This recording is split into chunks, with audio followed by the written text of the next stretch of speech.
Hello मेरे प्यारे से दोस्तों, जैसा कि हमने पिछले एपिसोड में देखा था कि लुओ फैंग लॉर्ड लू चोंग के साथ बहुत ही अच्छी तरीके से सक्सेसफुली मसोलियम पोर्ट के अंदर एंटर कर जाता है। और वहीं पे लॉर्ड लू चोंग अपने पीछे आ रहे सारे ही एनिमीज को डिस्ट्रॉय करते हुए आगे की तरफ बढ़ रहे थे, जहां पे फाइनली वो लुओ फैंग के साथ इस मसोलियम बोर्ड के कमांड रूम के बाहर पहुंच जाते हैं। मेरे प्यारे से दोस्तों, इस एपिसोड को स्टार्ट करने से पहले मैं अपने व्यूअर्स और जिन प्यारे भाइयों ने मेरी पिछली वीडियो पे कमेंट किया है, मैं उन सबको तहे दिल से धन्यवाद कहना चाहता हूँ।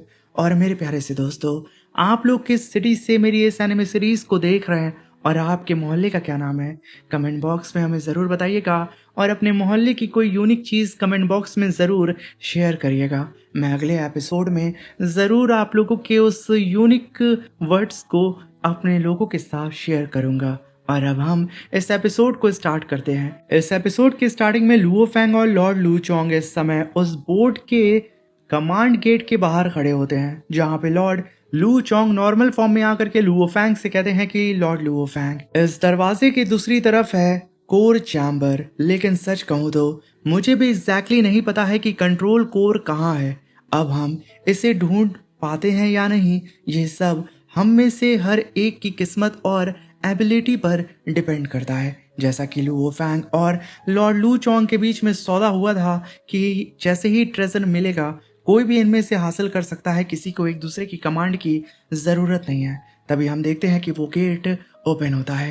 तभी वहां पे लॉर्ड लू चोंग कहते हैं कि लुओ फैंग आइए, अब मेरे पीछे आइए, हम इस चैम्बर के अंदर एंटर करते हैं। तभी वो दोनों ही जैसे उस चैम्बर के अंदर एंटर करते हैं, लुओ फैंग अपने मेंटल पावर का इस्तेमाल करके आसपास की चीज़ों को स्कैन करने लगता है और अपने मन में कहता है कि कोर चैम्बर में ऐसे सीक्रेट छुपे हुए हैं जो इस ट्रेजर को क्लेम करने से जुड़े हैं। लगता है लॉर्ड लू चोंग तुम बस मुझे असली बात बताना नहीं चाहते हो, लेकिन कोई बात नहीं, मैं यहाँ मौजूद हर एक ट्रेजर को क्लेम करने की कोशिश करूँगा। तभी वहाँ पे लुओ फैंग कुछ ट्रेजर्स को एक्सप्लोर करते हुए अपने मन में कहता है कि कुछ डेकोरेशन को छोड़कर यहाँ ऐसी कोई चीज़ नहीं है जिसे आसानी से क्लेम किया जा सके, क्योंकि यहाँ पे तो लुओ फैंग के काम की कोई चीज़ नज़र नहीं आ रही थी, और ख़ास तौर से इस बोर्ड का कोर। वहीं पे लुओ फैंग लॉर्ड लू चोंग को देख के कहता है कि चलो देखते हैं लॉर्ड लू चोंग, तुम्हारे पास और कौन सी ट्रिक मौजूद है, क्योंकि तुम यहाँ पे कुछ ना कुछ छुपा रहे हो। तभी वहाँ पे लॉर्ड लू चोंग लुओ फैंग को देखता है और मुस्कुराते हुए अपने मन में कहता है कि बेवकूफ़ कहीं का। ये कहने के साथ वो अपनी मून पावर का इस्तेमाल करके अपनी स्पेक्ट्रियल एनर्जी, अपनी मेंटल एनर्जी को चारों ही तरफ इस स्पेस के फैलाते हुए अब वो इन सारी ही चीज़ों को डिटेल में एक्सप्लोर करने की कोशिश करने लगता है और अपने मन में कहता है कि लुओ फैंग, तुम्हें क्या लगता है मैंने इतनी आसानी से कोर को कंट्रोल करने का असली तरीका तुम्हें बता दिया है? ये कहने के साथ वो जब सारी ही चीज़ों को देख रहा होता है और उसमें से इस बोर्ड के कोर को ढूंढने की कोशिश कर रहा था, उससे यहाँ पे एक झटका लगता है, क्योंकि यहाँ पे जिस चीज़ की तलाश में वो आया था वो चीज़ भी यहाँ पे मौजूद नहीं थी। अभी वहाँ पे लॉर्ड लू चोंग एक गहरी सांस लेते हुए कहता है कि मैं इस चीज़ को मान ही नहीं सकता हूँ, ये मुमकिन ही नहीं हो सकता है। आखिर कंट्रोल कोर कंट्रोल रूम के अंदर मौजूद होना चाहिए, मगर ये तो यहाँ कहीं पे भी मुझे नजर नहीं आ रहा है। मगर तभी वो चारों ही लॉर्ड उस जगह पे आ चुके थे, जहाँ पे मिस यंग चिल्लाते हुए कहती हैं कि लॉर्ड लू चोंग, अब कंट्रोल कोर हमें दे दो वरना तुम्हारी खैर नहीं। तभी वहाँ पे लॉर्ड लू चोंग कहता है कि अगर मेरे पास वाकई कंट्रोल कोर होता तो क्या मैं यहाँ खड़ा होकर तुम लोगों को बेवकूफ़ों की तरह देख रहा होता? मैं यहाँ से निकल जाता। मगर तभी वहां पे लॉर्ड यंग कहती हैं कि मेरे सामने अनजान बनने की एक्टिंग मत करो, चुपचाप उस कोर को हमारे हवाले कर दो वरना हम चार यहीं पे तुम्हें दफना देंगे। ये कहने के साथ वो चारों ही लॉर्ड अपनी पावर को अनलेश करके सीधा ही लॉर्ड लू चोंग के ऊपर अटैक करने के लिए बढ़ जाते हैं। लॉर्ड लू चोंग जो कि काफी ज्यादा पावरफुल था, वो अपनी जगह पे अभी शांति से खड़ा होता है, मगर तभी इन चारों ही लॉर्ड के ऊपर अचानक से ग्रेविटी प्रेशर पड़ता है और वो सब के सब जमीन पे धमाक से गिरते हैं। और तभी लुओ फैंग अपने पीछे धीरे धीरे करके अपनी गर्दन को घुमाते हुए देखता है जैसे कि कोई शख्स अपने सिंहासन पे अपीयर हो रहा है। तभी वहां पे एक शख्स का होलोग्राम अपीयर होता है और इसका नाम था दुआन दोंगी और इसका टाइटल था वो। और तभी वो होलोग्राम अपीयर होकर के सभी लोगों से कहता है कि मेरा नाम दुआन दोंगी दी वू है। तुम सब मेरी लिगेसी ग्राउंड में कदम रख चुके हो। अब तुम्हारे पास सिर्फ दो रास्ते हैं, या तो मेरी इनहेरिटेंस को एक्सेप्ट करो या फिर मर जाओ। ये कहने के साथ वो अपनी ग्रेविटी प्रेशर को हटा देता है और सब कुछ अब नॉर्मल हो चुका था। मगर यहाँ पे उन 6 लॉर्ड की हालत खराब हो चुकी थी। वो लोग डरते हुए अपने पीछे लॉर्ड दुआन को देखते हैं। तभी लॉर्ड दुआन कहते हैं कि बहुत समय पहले मैं अपने जनरल के साथ इस एडवेंचर पर निकला था, लेकिन आखिर में हम फेल हो गए और उस दिन के बाद से ना जाने कितने साइकिल ऑफ एज बीत चुके हैं। ये कहने के साथ लॉर्ड दुआन अपनी सीट से खड़े होते हैं और उन लोगों की तरफ धीरे धीरे बढ़ने लगते हैं और कहते हैं कि अब मुझे ये भी याद नहीं कि कितना वक्त गुजर गया है और अब मुझे विक्ट्री या डिफीट की कोई परवाह नहीं है, लेकिन दुआन दोंगे वू की लेगेसी मेरे साथ खत्म नहीं होनी चाहिए।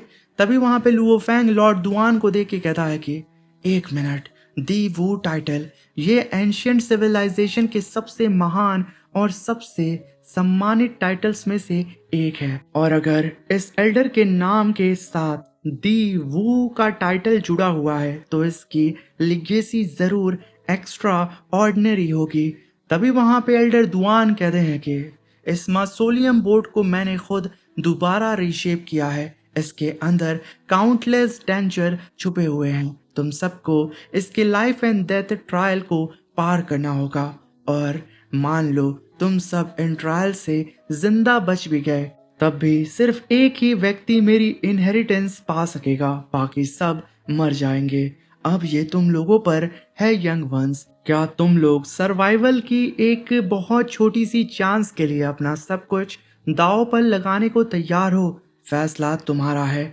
चारों ही तरफ वहां पे सन्नाटा छा जाता है। सब के सब यहाँ पे डर के एक दूसरे को देखने लगते हैं कि अगर भाई साहब इस इनहेरिटेंस को हमने एक्सेप्ट भी किया और ट्रायल को करने की कोशिश भी की तो हम में से सिर्फ एक को ही इनाम हासिल होगा, ये इनहेरिटेंस हासिल होगी, वरना बदले में हमें सिर्फ यहाँ पे मौत मिलेगी। अभी वहां पे लॉर्ड लू चोंग अपने मन में कहता है कि दुआन दोंगे लीग एंशियंट सिविलाइजेशन की सबसे पावरफुल ब्लड लाइन में से एक थी। उनके पीछे छोड़ा गया लिगेसी बेहद कीमती है, लेकिन इस लिगेसी को हासिल करने की कीमत भी उतनी ही खतरनाक है। तभी वहां पे लॉर्ड ली हाई एकदम एक्साइटेड हो जाता है और कहता है कि एक मौका, सिर्फ एक मौका रीबर्थ के साइकिल से हमेशा के लिए आजाद होने का, और मैं इसे अपने हाथ से जाने नहीं दूंगा।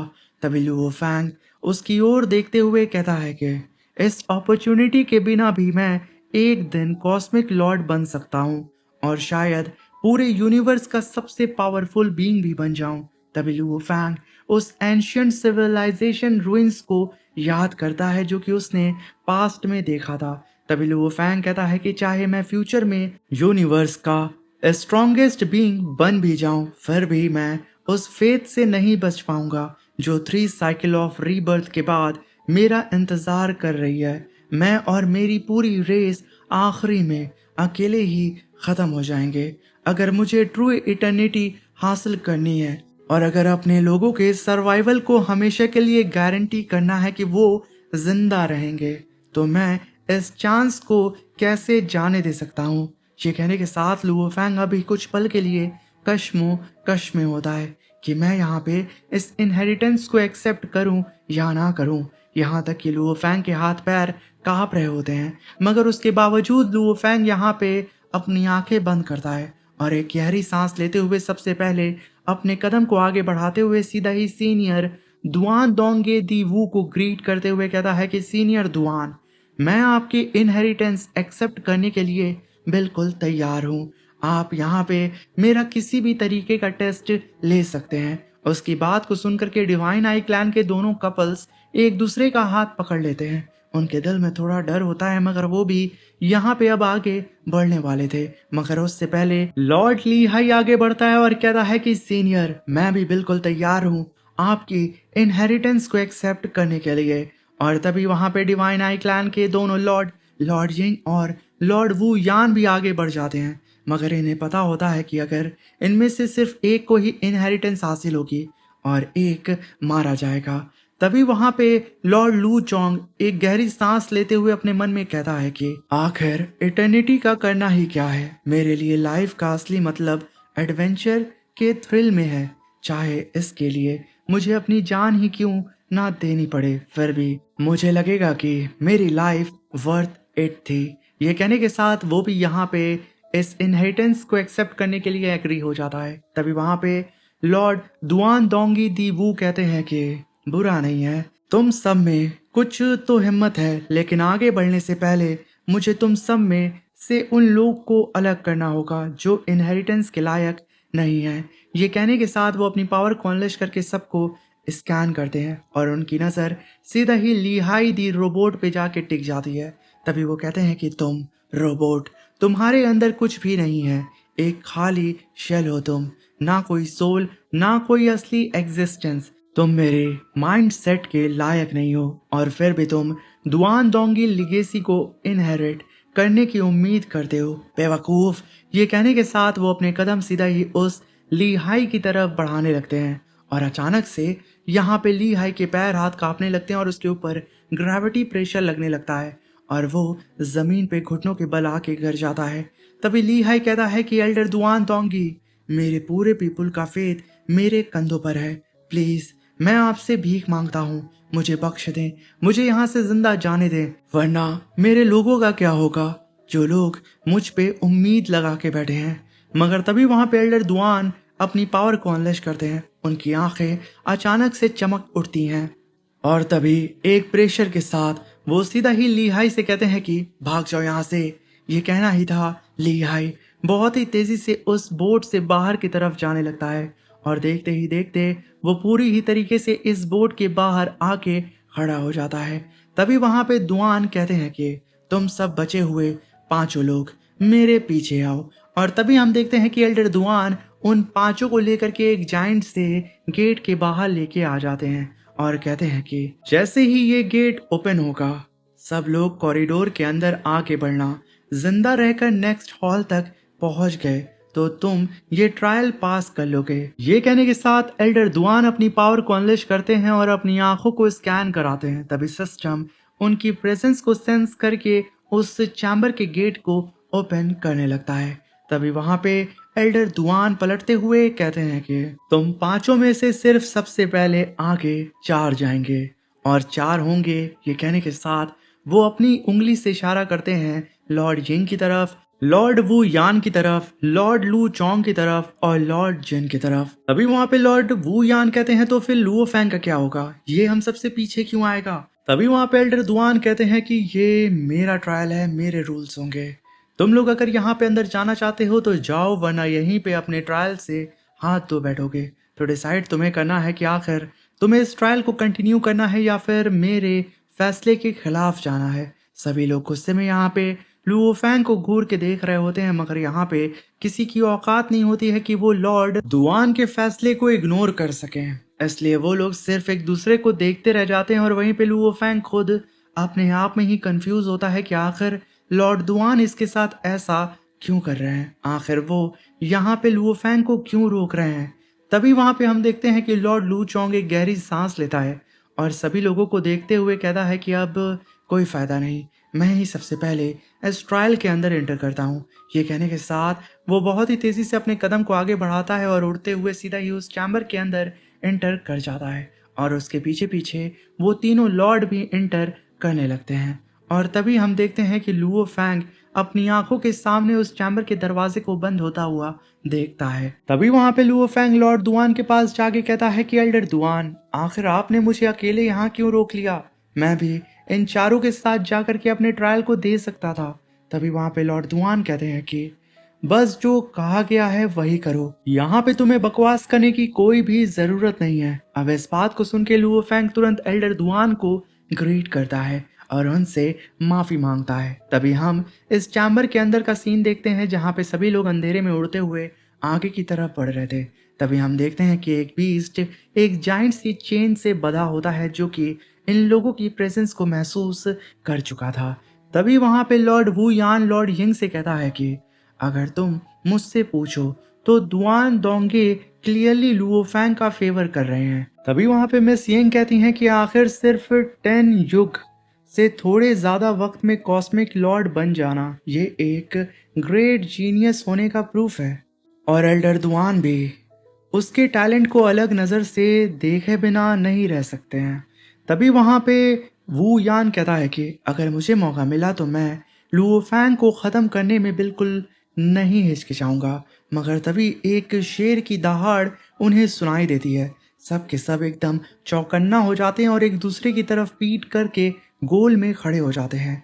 और तभी वो जो दहाड़ होती है वो धीरे धीरे करके इनकी तरफ बढ़ने लगती है।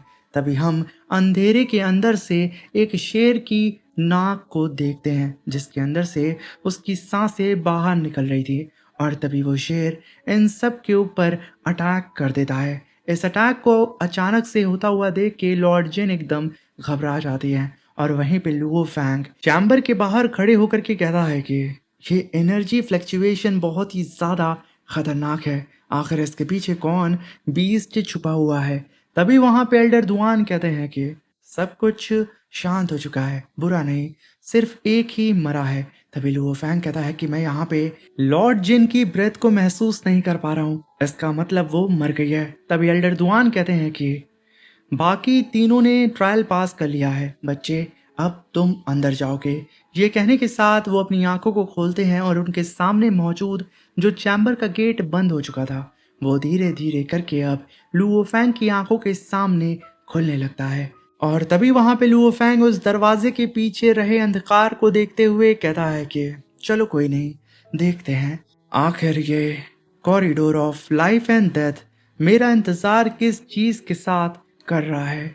ये कहने के साथ लुओ फैंग के सामने अब वो दरवाजा पूरी तरीके से खुल चुका था। लुओ फैंग अब अपने कदम को आगे बढ़ाते हुए अपने एनिलेशन डिवाइन आर्मर के मुकुट को पहन लेता है और बहुत ही तेजी से अपने विंग्स को ओपन करते हुए कहता है चलो सो विंग्स, अब तुम भी तैयार हो जाओ इस लाइफ एंड डेथ ट्रायल को देने के लिए। ये कहने के साथ लुओ फैंग बहुत ही तेजी से उड़ते हुए उस कॉरिडोर के अंदर एंटर कर जाता है। और देखते ही देखते अब उस कॉरिडोर का दरवाज़ा बंद होने लगता है। और इसी के साथ मेरे प्यारे से दोस्तों ये शानदार सा एपिसोड यहीं पे ख़त्म होता है। वीडियो अच्छी लगी हो तो प्लीज़ चैनल को सब्सक्राइब करके ज़रूर जाइएगा। Thank you for watching, bye bye, take care.